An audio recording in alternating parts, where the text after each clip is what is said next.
Story 1. A few years ago, I found myself at Target one chilly autumn evening. It was late, probably around 8 or 9 p.m., and the day had already stretched itself thin, leaving me tired but restless. I didn't have much on my shopping list, just a handful of odds and ends. A new toothbrush, some batteries, maybe a snack for later. Nothing urgent, just the kind of errand you run when you need an excuse to get out of the house. The store loomed ahead as I pulled into the parking lot, its red and white facade glowing under the sodium vapor lights. Even from outside, I could tell it was going to be quiet. Only a scattering of cars dotted the lot, their owners likely finishing up last-minute purchases before the night fully settled in. Inside, the atmosphere was even more subdued than I'd expected. The fluorescent lights buzzed faintly overhead, casting a sterile glow across the aisles. The usual hum of activity, cartwheels squeaking, kids whining, employees chattering over walkie-talkies, was absent. It felt like the store had exhaled its last breath of energy for the day, leaving behind an eerie stillness. I grabbed a basket and started weaving my way through the aisles, my sneakers squeaking faintly against the polished floor. I wasn't in a hurry, so I took my time, drifting toward the far side of the store, away from the groceries and the brighter, busier sections. Over here, it was all housewares and office supplies, rows of neatly stacked towels, bins of pens, and shelves of cheap plastic organizers. The kind of place where you could hear your own thoughts a little too clearly. I was halfway down an aisle, idly scanning a display of desk calendars, when I noticed someone step into the far end of the row. At first, I didn't think much of it. People wander in and out of aisles all the time, right? I barely registered them, just a vague shape in my peripheral vision, lingering near the edge of the shelves. I moved on to the next aisle, flipping through a rack of notebooks, when I realized the figure had followed me. It wasn't obvious at first, just a subtle shift in the air, a faint echo of footsteps mirroring mine.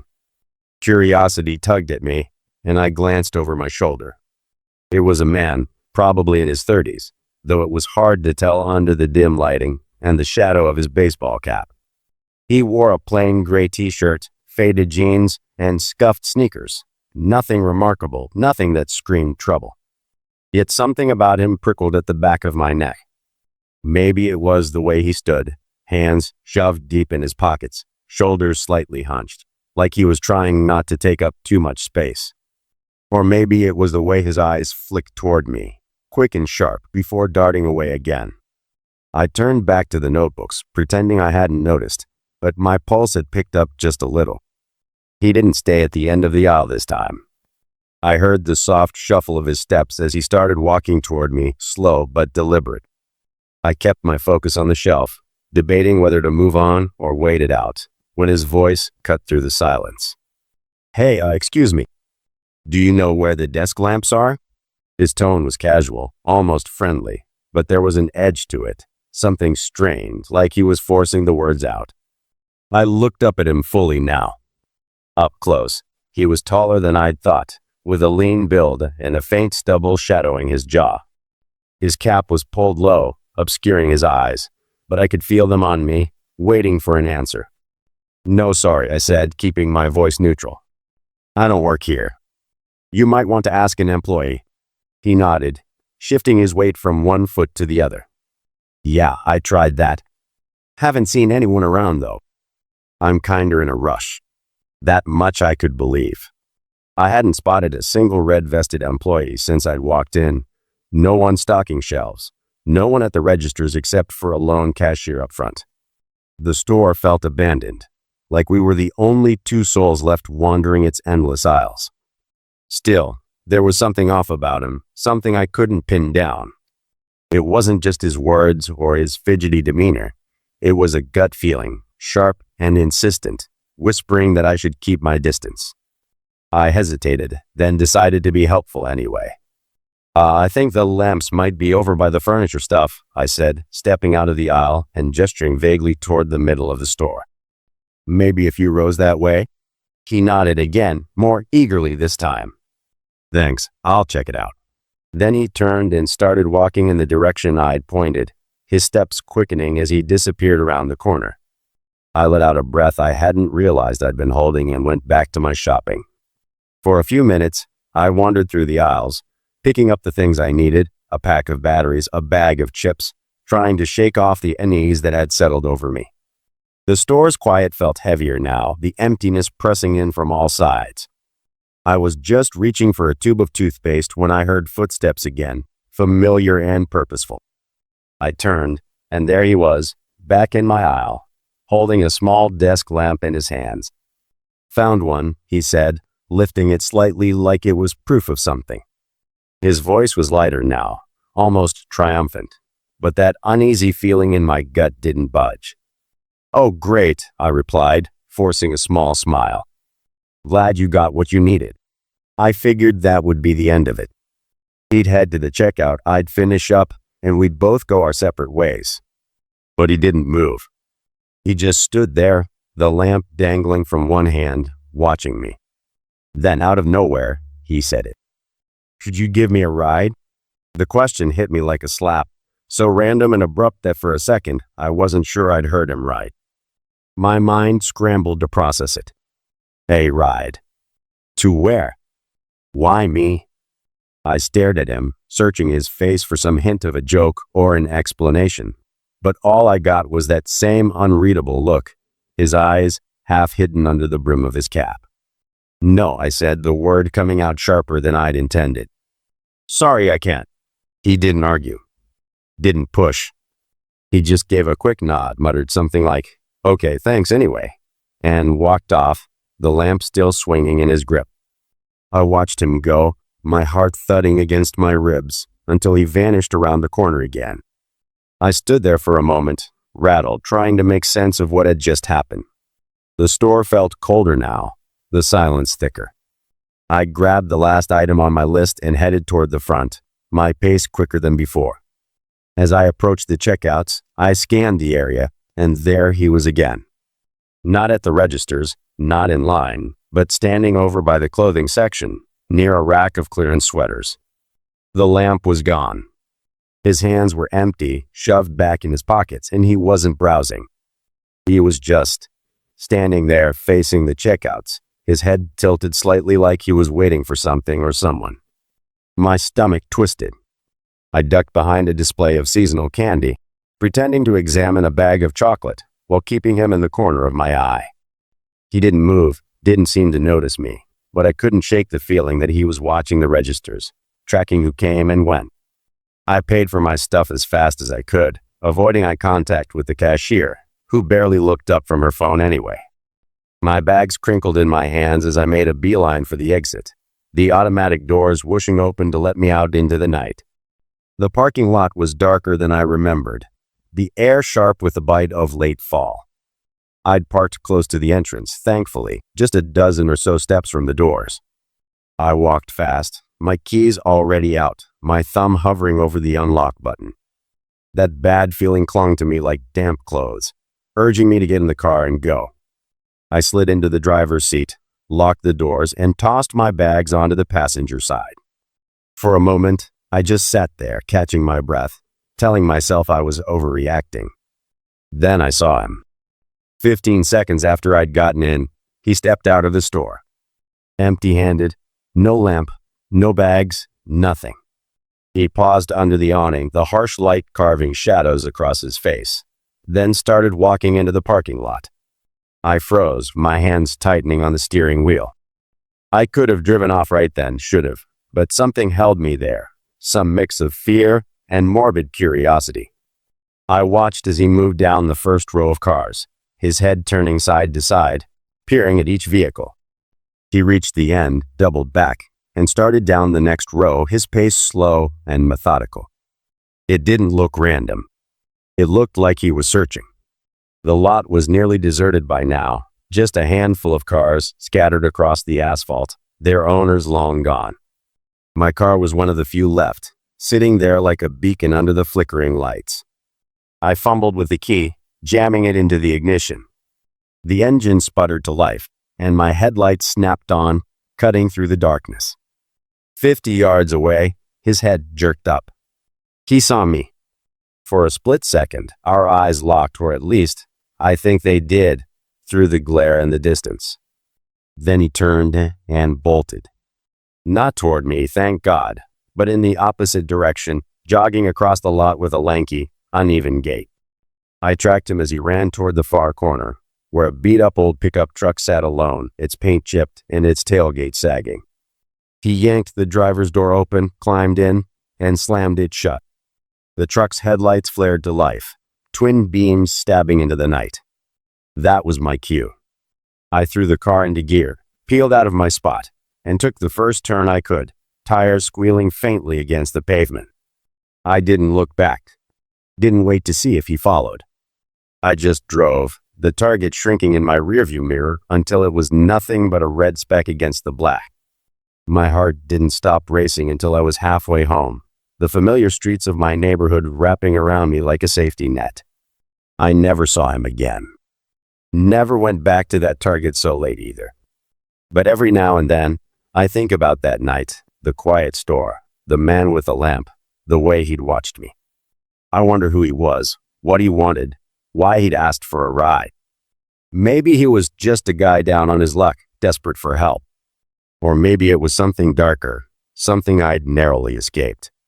All I know is this: if I hadn't listened to that gut feeling, that quiet voice telling me to say no and get out, I might not be here to tell the story. Story 2. Years ago, when I was just 17 and still navigating the awkward limbo between high school and adulthood, I landed my first real job at Target. It wasn't glamorous, mostly stocking shelves, ringing up customers, and dodging the occasional grumpy shopper, but it paid, and it got me out of my parents' house for a few hours. I was still living with them back then, in a quiet suburban neighborhood about 15 minutes from the store. The job was a rite of passage, I guess, a taste of independence wrapped in a red polo shirt and a name tag that always seemed to hang crooked no matter how many times I adjusted it. One night, I worked a closing shift that dragged on until 9:45 p.m. It was a Wednesday, I think. Midweek shifts were always slow, the store half empty by 8, just a few stragglers wandering the aisles with their carts. By the time I clocked out, the place felt like a ghost town. The overhead lights were dimmed, the register silent except for the faint beep of the last cashier scanning someone's late-night haul. I grabbed my jacket from the break room, slung my backpack over one shoulder, and headed out through the employee exit, the heavy door clanging shut behind me. The parking lot stretched out in front of me, a sea of asphalt under the pale glow of streetlights. It was late fall, and the air had a crisp bite to it, the kind that makes your breath puff out in little clouds. My car was parked toward the back, not by choice, but because the lot had been packed when I'd arrived hours earlier. Now, though, it was nearly deserted, just a handful of vehicles scattered across the rows like forgotten toys. I shoved my hands in my pockets and started walking, the sound of my sneakers scuffing against the pavement echoing in the stillness.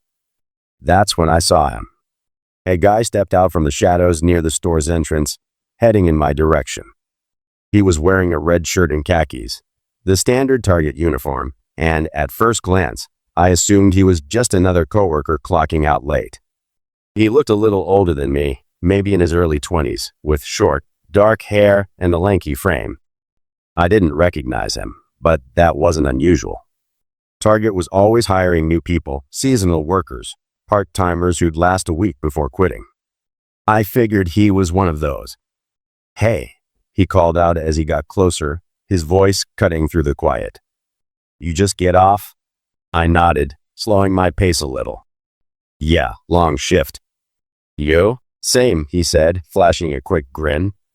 He raised his hand for a high five, and I slapped it without thinking, more out of reflex than anything else. He seemed friendly enough, chatty, even. First week here. They had me running all over the place tonight. Stocking, registers, you name it. His explanation was vague, but I didn't dwell on it. I was tired, my feet ached from standing for hours, and I just wanted to get home. "Yeah, they'll do that," I said, keeping my tone light. Welcome to the chaos. We fell into step together, walking toward the back of the lot where my car waited. He kept talking, asking little questions, how long I'd worked there, what I thought of the managers, I gave short, polite answers, not really in the mood to chat, but not wanting to be rude either. Then, as we passed a row of empty carts, he asked, "So, where do you live?" It caught me off guard. Most coworkers didn't ask stuff like that out of the blue, not unless you'd known them for a while. I hesitated, then shrugged. "Oh, over by that big hardware store off Route 12, I said, naming a landmark a few miles from my neighborhood. It was close enough to be true, but vague enough to keep things safe. "You never know, right?" "Nice," he said, nodding like he knew the area. Me too. Small world. That should have been my first red flag. I'd grown up around there, gone to the same high school as half the kids in town, and I didn't recognize him, not from school, not from the neighborhood, not even from the random faces you see at the gas station or the grocery store. But I brushed it off. Maybe he'd gone to a different school, or maybe he'd just moved in. People relocate all the time. I didn't press him on it, and he didn't offer more. We reached my car, a beat-up old sedan my parents had handed down to me when I got my license. I fished my keys out of my pocket and turned to him. "Well, good night," I said, giving a little wave. "See you around." "Yeah, night," he replied, flashing that grin again. He kept walking past me, toward the next row of cars. I figured that was it. Just a weirdly friendly new guy I'd probably see in the break room someday. I slid into my car, tossed my backpack onto the passenger seat, and locked the doors out of habit. Before starting the engine, I did what I always did after a shift. Pulled out my phone to check for texts. My mom had sent one asking if I'd be home soon, and a friend had sent a dumb meme about homework. I was scrolling through, the screen's glow lighting up the dark interior, when I noticed movement outside. The guy was climbing into a car parked right next to mine, a dark hatchback I hadn't paid attention to before. No big deal, I told myself. The lot was small. People parked close all the time. I started the engine and pulled out, the headlights sweeping across the empty spaces as I headed for the exit. In my rearview mirror, I saw his car pull out too, its headlights flaring behind me. He followed me onto the main road, but that didn't seem strange at first. He'd said he lived nearby after all. The route home was pretty straightforward, straight down the highway for a few miles, then a turn onto a quieter road that led to my neighborhood. I kept driving, the radio humming low, my mind drifting to the leftover pizza waiting for me in the fridge. It wasn't until I made that last turn onto the slow, winding road just before my street that I started to feel it, that prickling unease creeping up my spine. His car had stayed behind me the whole way, a steady pair of headlights in my mirror. But when I signaled and turned left toward my neighborhood, he didn't follow. He kept going straight, his taillights disappearing down the long stretch of road ahead. I let out a breath I hadn't realized I'd been holding. Okay, I thought. He lives out that way. Makes sense. That road was notorious, narrow, lined with trees, and capped at a frustrating 25-mile-an-hour speed limit. It stretched on for miles past farmland and a few scattered houses before looping back toward town. I figured he was headed to one of those far-off spots. I turned into my street, then into our driveway, the gravel crunching under my tires. Our house sat at the end of a cul-de-sac, the driveway curving behind a cluster of pines that hid it from the road. I parked, grabbed my stuff, and headed inside, the warmth of the house washing over me as I kicked off my shoes. But something made me pause. Call it a hunch, a leftover shiver from the night. I flicked off the entryway light and peeked out the living room window, the one that faced the street. At first it was just darkness, street lights glowing faintly, the silhouettes of trees swaying in the breeze. Then I saw it, a pair of headlights creeping down the road. Slow, deliberate, like the driver was looking for something. My stomach dropped. They were the same headlights, high and narrow, just like the ones on his hatchback. I ducked below the windowsill, my heart slamming against my ribs. There was no reason for him to be here. I hadn't told him my street, hadn't even hinted at it, just the hardware store miles away. And yet, there he was, his car rolling past at a crawl, the engine's low rumble cutting through the quiet. I held my breath, praying he hadn't seen my car tucked behind the trees. The headlights swept across the yard, then moved on, the sound fading as he reached the end of the cul-de-sac and turned back. I stayed there, crouched on the carpet, until I was sure he was gone. When I finally stood, my legs were shaky, my mind racing. Who was he? I'd never seen him at Target before that night, not in the break room, not on the floor, not even in passing. And I never saw him again after that, not at work, not in the neighborhood, nowhere. The more I thought about it, the less his story held up. Running all over the place wasn't how new hires worked. They stuck you in one spot until you learned the ropes. And that, me too, about living nearby. It felt too convenient, too smooth, like he'd latched onto whatever I said to keep me talking. Looking back, I don't think he worked at Target at all. I think he'd seen me leave, clocked the uniform, and put on a red shirt and khakis to blend in. Maybe he'd been hanging around the lot, waiting for someone to latch onto. Maybe he'd followed other people before me. I don't know what he wanted, conversation, a ride, something worse, but I'm grateful I didn't stick around to find out. I kept my eyes peeled at work for weeks after, half expecting to see that grin again, but he was gone, swallowed up by the night like he'd never been there at all. All I had left was the memory and a lesson. Trust your gut when it tells you something's off, because sometimes the friendly face is the one you should fear most. Story 3.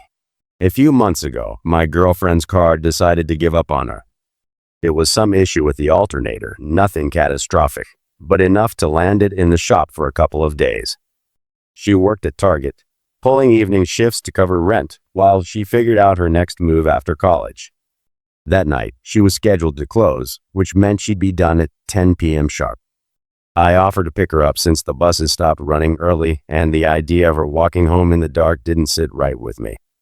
It was a cold night, the kind where the wind cuts through your jacket and your breath hangs in the air, so I didn't mind playing chauffeur. I got to the Target parking lot a little early, around 9:50, figuring I'd rather wait there than leave her standing outside. The lot was mostly empty by then, just a handful of cars clustered near the entrance where the last employees and stragglers were parked. I picked a random spot toward the back, far enough from the store that the glow of its red and white sign barely reached me. The engine hummed as I kept it running to fend off the chill, the heater blasting warm air against my hands. I pulled out my phone, texted her a quick "here," parked in the back, and settled in to wait. She texted back almost immediately. Just finishing up. Be out in a few. Cool. I had time to kill, so I opened YouTube and started scrolling through my recommendations. Some car repair video I'd been meaning to watch, mostly just background noise to keep me occupied. The lot was quiet, the kind of stillness that settles in after the evening rush fades away. I was half focused on the screen when something caught my eye. A flicker of movement in the corner of my vision. I glanced up. A woman was walking across the parking lot, her figure cutting through the dim pools of light cast by the street lamps. She hadn't come from the store. I would have seen her if she had. The employee exit was off to the side, and the main doors were still in my line of sight, but she'd appeared from somewhere else, maybe the shadows near the edge of the lot. She was dressed oddly for the weather, a short-sleeved shirt and jeans, no jacket, no scarf, nothing to shield her from the biting cold.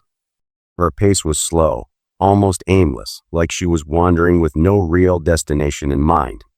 She'd take a few steps, pause, then turn and drift in another direction, her head down, arms loose at her sides. It struck me as weird.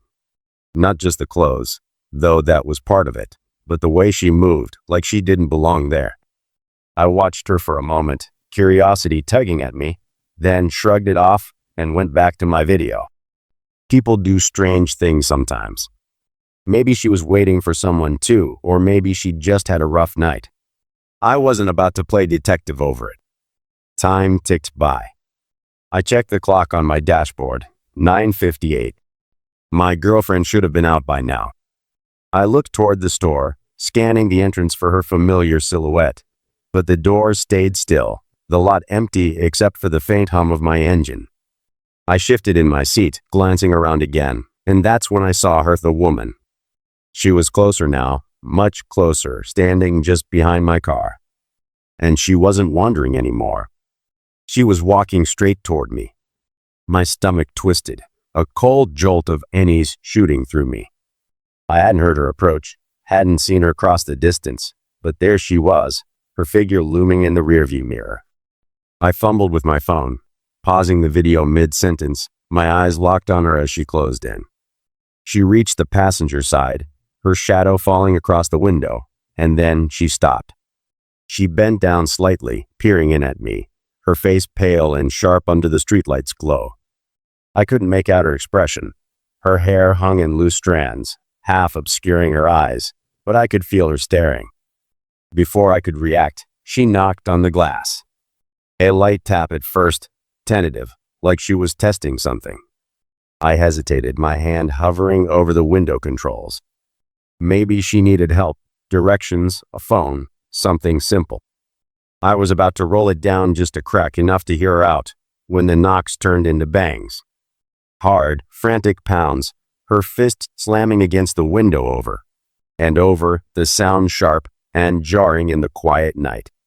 The glass rattled in its frame, and I froze, my breath catching in my throat. Instinct took over. I didn't roll the window down. Didn't ask what she wanted. I threw the car into reverse and hit the gas, the tires squealing as I backed up fast. She lunged after me, her arms flailing, her footsteps pounding the pavement as she chased the car. I swung the wheel left, then shifted into drive and peeled forward, putting distance between us. My heart was hammering now, adrenaline flooding my system as I glanced in the mirror. She'd stopped running, standing there in the middle of the lot, her figure shrinking as I sped away. I didn't stop moving. I circled around to the front of the store, closer to the entrance, hoping to spot my girlfriend coming out. The lot was still empty, no sign of her, no sign of anyone. I pulled into a spot near the doors, my hands gripping the wheel, and fired off a text. Some weird woman just banged on my window. "Where are you?" My eyes darted around, scanning the shadows, half expecting the woman to reappear. Her reply came a minute later, still inside, locking up. "Be out soon." "You okay?" I typed back a quick, "Yeah, just hurry," and sank lower in my seat, the heaters hummed, doing little to calm my nerves. I kept the car running, ready to bolt if I had to. The seconds stretched out, each one heavier than the last, until I saw her again, the woman. She was back, emerging from the far end of the lot like a phantom, her short sleeves stark against the dark. And she was coming for me again, faster this time, her strides long and purposeful, her arms pumping as she charged straight toward my car. I didn't wait. I slammed the gear shift into reverse, backed up hard, and swung the car around, tires screeching as I floored it. She kept coming, closing the gap, her figure a blur in my peripheral vision. I swerved, cutting across the lot, putting as much space between us as I could.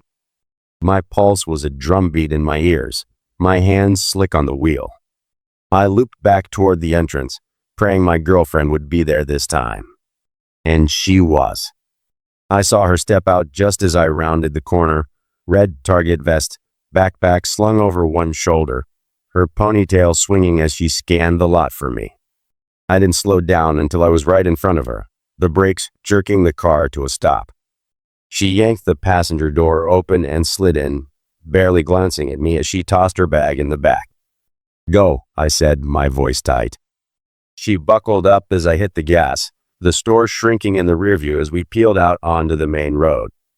I told her the story in a rush, the woman, the banging, the chase, my words tripping over each other.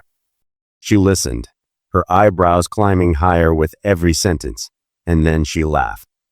Actually laughed, like it was some hilarious prank I'd fallen for.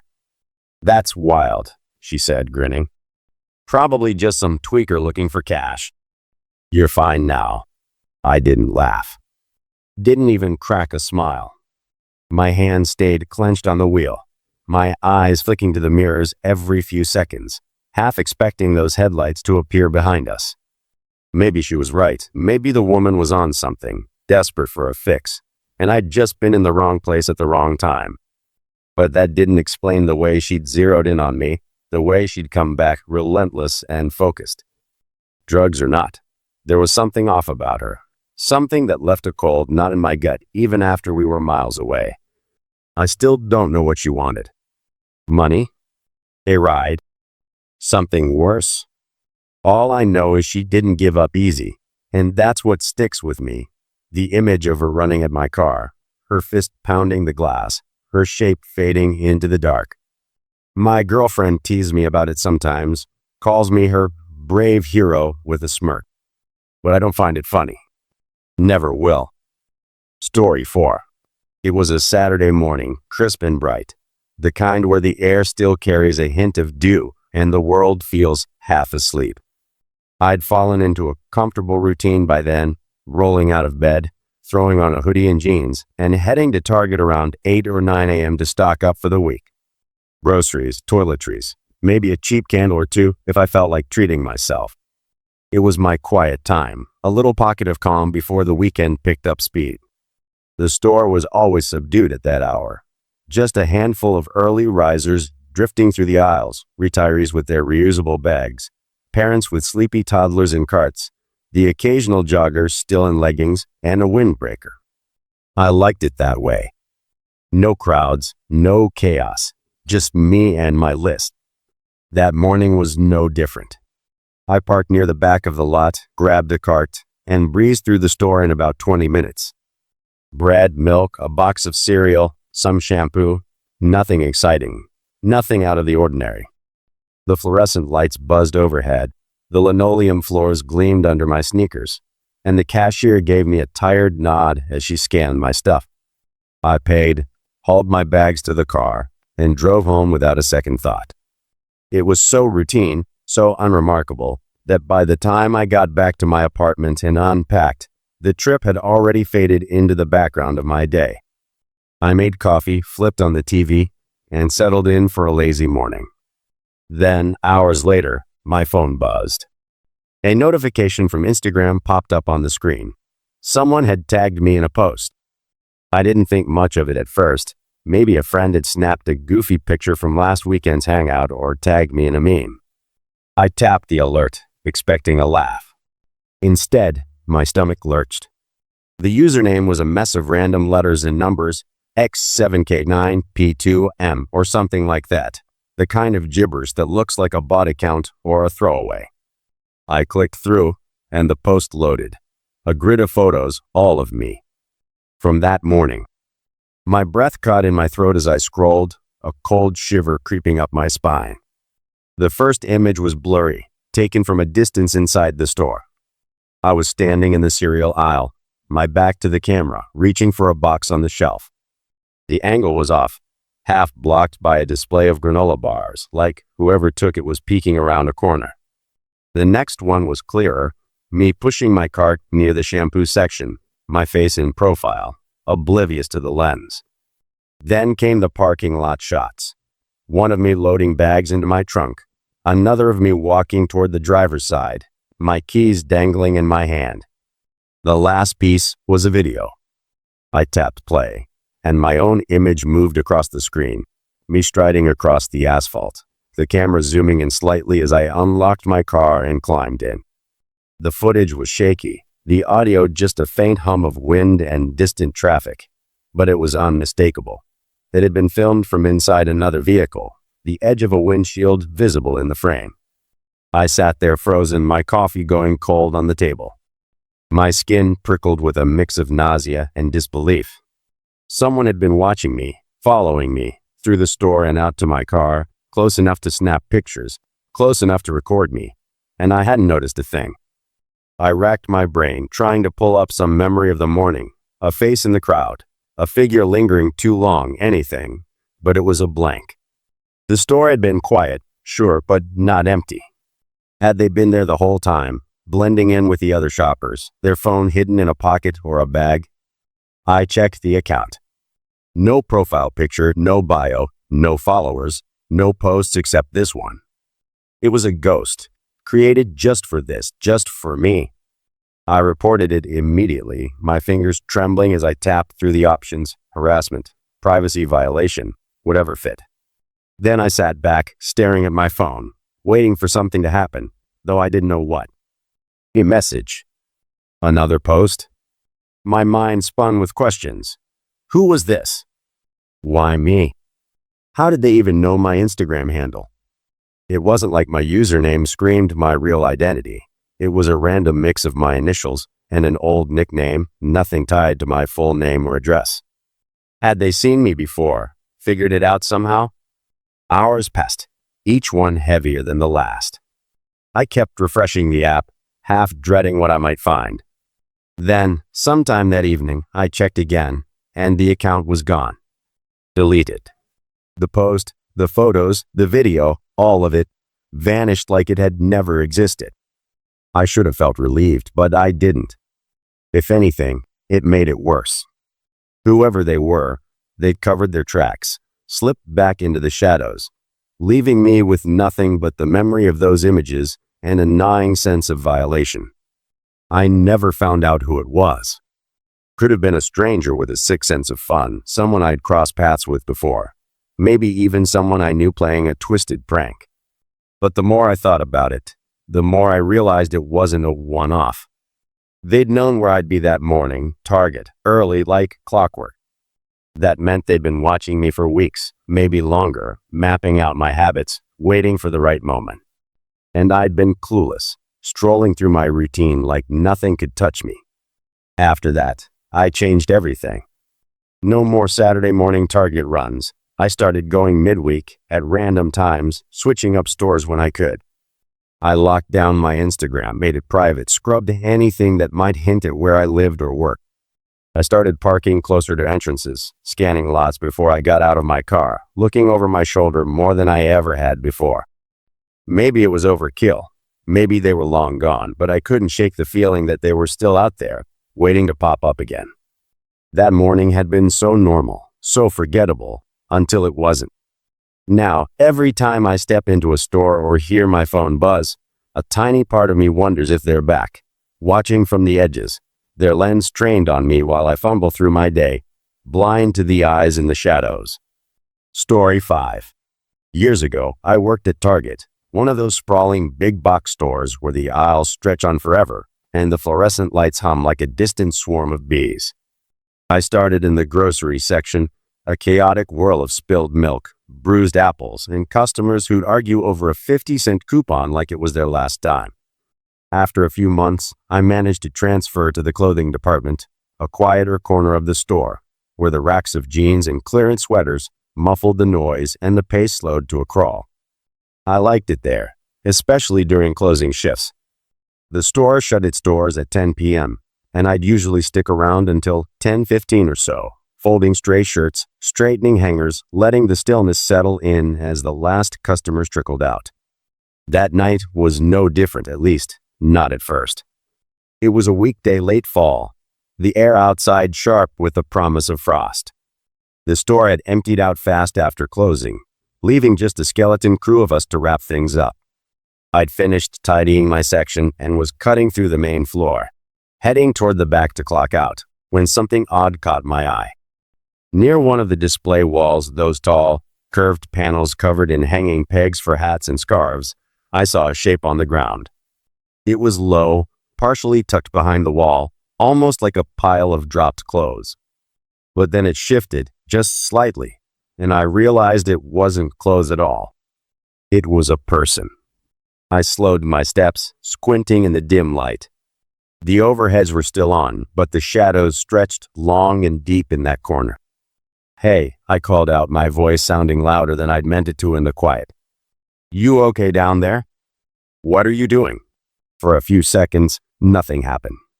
Then the shape moved again, unfolding itself into a man who stood up fast, like he'd been caught off guard. He was short, wiry, with a thin frame swallowed up by a faded blue sweatshirt.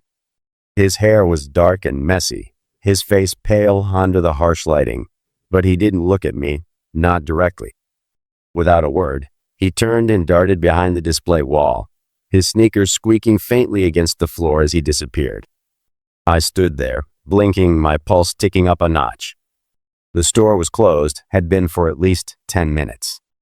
No one should have been lingering, especially not sprawled out on the ground like that. I took a few steps closer, peering around the edge of the wall.